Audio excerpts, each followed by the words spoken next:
बच्चों जो आप क्वेश्चन स्क्रीन पे देख रहे हैं ये क्वेश्चन टफ नहीं है, लेकिन जो इसका ऑब्जर्वेशन है वो डेंजरस है। क्यों है? क्योंकि जब बच्चे करते हैं ना क्वेश्चन को और उधर से वैल्यू उधर रखो, इधर से वैल्यू उधर रखो, तो उसमें क्या होते हैं वो होप्लेक्स होकर फिर छोड़ देते हैं। ठीक है, तो इस तरह के क्वेश्चन जरूर आते हैं, हर एग्जाम में आते हैं इस तरह के क्वेश्चन। देखते हैं क्या दिया क्वेश्चन में, जो कि आपका जे 2023 का क्वेश्चन है। आपको एक एफ गिवन है जो जी की फॉर्म में है, ठीक है, और आपका जीएक्स है वो एफ की फॉर्म में है। तो आपको बताना है, क्या बताना है आपको कि एफ की वैल्यू 4 पे f4 माइनस g4 की वैल्यू किसके इक्वल होगी। और ये कब निकलेगा आपका, जब आप फंक्शंस निकालोगे, जब f निकालोगे तब g निकालोगे, तब आप x के प्लेस पे 4 रखोगे, तब आप उनका सब्ट्रैक्शन करके वैल्यू फाइंड आउट कर सकते हैं। ठीक है, तो आपको fx ये गिवन है, आपने यहाँ पे लिख लिया है। जब इसका डेरिवेटिव करेंगे 2x प्लस g डैश बन जाएगा, क्योंकि g डबल डैश 2 क्या है, कांस्टेंट है, तो ये 0 हो जाएगा। मतलब यहाँ से आप सेकंड डेरिवेटिव निकालोगे तो आपका जो f डबल डैश है वो उसकी वैल्यू क्या आ गई, सेकंड डेरिवेटिव की 2 आ गई। अब हम g पे चलते हैं। gx आपको ये गिवन है, आपने क्या करा, इसे थोड़ा सा सिंप्लीफाई किया, क्योंकि आप f डैश x की वैल्यू निकाल चुके हैं और f डबल डैश x की वैल्यू निकाल चुके हैं,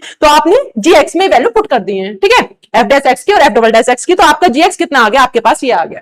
ठीक है, अब आपको क्या देखना है, अब आपका इसका फर्स्ट डेरिवेटिव करते हैं और एट x इक्वल टू 1 पे वैल्यू निकालते हैं, तो आपका जो f1 की वैल्यू है वो कितनी आ जाती है, -2 आ जाती है। ठीक है, अब इसी फंक्शन का g डैश gx का आप सेकंड डेरिवेटिव करोगे यहां से, तो आपको क्या मिला, g डबल डैश x मिल गया 2f1 प्लस 4, और f1 की वैल्यू कितनी है, -2 है, तो g डबल डैश x कितना हो गया, 0। अब g डबल डैश x 0 है, मतलब कि g डबल x मतलब कि second derivative of g at x equal to 2 पे क्या होगा, वो भी 0 होगा। तो आपको क्या मिल जाएगा, fx मिल जाएगा x square plus g dash 1 x मिल जाएगा। ठीक है, अब आपने क्या किया, f at x equal to 1 पे f1 की वैल्यू निकाली, तो आपको क्या मिला, 1 plus g dash 1 equal to this. अब आपको यहां से क्या मिल गया, क्योंकि आप f1 की वैल्यू निकाल चुके हैं, तो g डैश 1 कितना मिल गया, -3 मिल गया है। ठीक है, अब आपने क्या देखा कि आपका जो f डैश x है वो किसके इक्वल है, 2x प्लस g डैश 1 के इक्वल है। आपने g डैश 1 की वैल्यू रखी, तो आपका जो f डैश x है वो आएगा 2x माइनस 3। अब आप क्या कर सकते हैं, आपको fx निकालना है तो आप इसका इंटीग्रेशन कर दीजिएगा। ठीक है, इंटीग्रेशन करेंगे तो आपका fx निकल आएगा, तो fx कितना मिल जाएगा आपको, x square upon 2, 2 into x square upon 2, मतलब आपको मिल गया x स्क्वायर फर्स्ट टर्म